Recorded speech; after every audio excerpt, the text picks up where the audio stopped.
ஒரு நிமிஷம் கேளுங்க. 60லேருந்து 70 வயசு கிராஸ் ஆயிடுச்சு. 60 வயசு கிராஸ் ஆயிடுச்சுனாலே பெரியவங்க கீழே விழுறதுக்கான ஸ்கோப் ரொம்ப ஜாஸ்தி இருக்கு.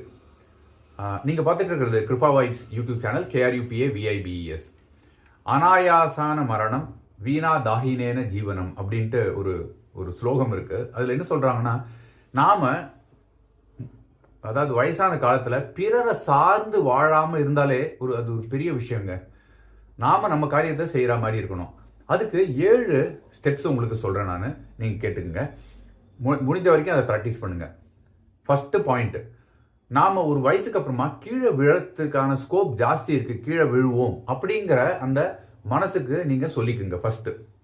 ரெண்டாவது, அந்த மாதிரி விழுந்தால் நாம உடனே கூப்பிடுற மாதிரி பக்கத்துல ஐசிஇன்னு சொல்லுவாங்கல்ல, இன் கேஸ் ஆஃப் எமர்ஜென்சி, அந்த மாதிரி அவங்க இருக்கிறவங்க பக்கத்தில் இருக்கிற மாதிரி பார்த்துங்க. இது நான் பேசுறது வந்து பூங்காற்று அப்படின்னு நினைக்கிறேன், ஒரு சேனல்ல வந்தது. ரொம்ப அழகா இருந்தது அந்த பாயிண்ட், ரொம்ப லென்த்தியா இருந்தது. நான் உங்களுக்கு சுருக்கமா சொல்றேன். மூணாவது, தசைகள் எலும்புகள் நமக்கு வீக் ஆகிறதுக்கு ஸ்கோப் இருக்கு. அதனால உடற்பயிற்சி கட்டாயம். நடைப்பயிற்சி மட்டும் போதுமா அப்படின்னா இல்லை, உடற்பயிற்சி ரொம்ப முக்கியம். நாலாவது பாயிண்ட், ஒரு அடியை எடுத்து வைக்கிறப்பயுமே நீங்க ரொம்ப ஜாக்கிரதையா எடுத்து வைக்கணும். ஏதாவது வழுக்கி விடுற மாதிரியான ஸ்கோப் இருக்கா அப்படிங்கிறது. அஞ்சாவது பாயிண்ட், வீடுகளை ஒரு நல்ல கிளீனா நீங்க வச்சுக்கணும். சோஃபாவை நடுவில் இழுத்து போடுறது, துணிகளை எங்கேயாவது தூக்கி போடுறது, அந்த மாதிரி இல்லாம எல்லாமே அந்தந்த இடத்துல இருக்கணும். நடுவில் குறுக்க நடக்கிறதுக்கு உங்களுக்கு சௌரியமா இருக்கிற மாதிரியே நீங்க வீடை வச்சுக்கணும்.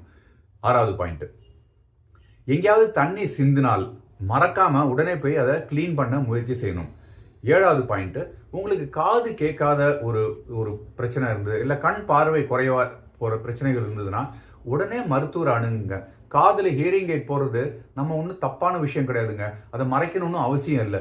நான் முதல்ல வச்சிருந்தேன், அது போடக்கூடாது, நான் எடுத்து கழட்டி வச்சிருது. ஹியரிங் எய்ட் வாங்கி கொடுத்தா கூட அது போட்டுக்கிறது இல்லை, அதை முன்னாடி வச்சிருது. இந்த மாதிரியான தவிர்த்தலை நீங்க அவாய்ட் பண்ணுங்க.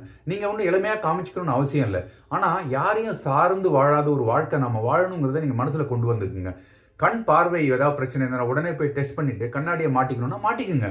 அழகு முக்கியம் இல்லைங்க, ஆரோக்கியம் முக்கியம். நாம நல்லபடியா வாழ்க்கை வாழணும். அதனால நீங்க பார்த்துட்டு இருக்கிறவங்க, உங்களுக்கு இந்த வயது ஆகலைன்னா கூட உங்க வீட்டில் யாராவது வயதானவங்க இருப்பாங்க இல்லையா, அவங்கள்ட்ட இந்த பதிவை நீங்க பார்க்க சொல்லுங்க. அதுக்கு தகுந்த மாதிரி அவங்க வாழ்க்கை முறையை மாத்திக்க சொல்லுங்க. Thank you so much. பாய் பாய்.